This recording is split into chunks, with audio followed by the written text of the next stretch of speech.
दोस्तों नमस्ते प्रणाम। हम किरण शर्मा, हम मंजू शर्मा अपना यूट्यूब चैनल पर सबके स्वागत करै छी। नमस्ते प्रणाम सब दीदी भाई के प्रणाम, सब यूट्यूब फैमिली के प्रणाम, जते दाई माय चाची दीदी भैया सुनबी सब गोटन के प्रणाम करै छी।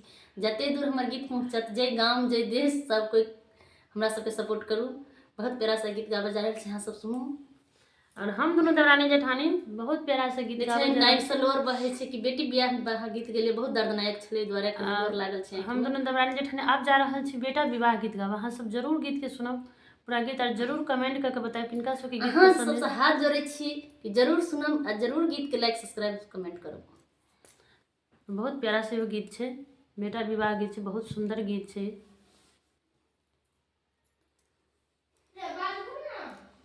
बहुत प्यारा सा गीत है, यहाँ सब जरूर सुनबे, जरूर कमेंट करबे। रामा जी ना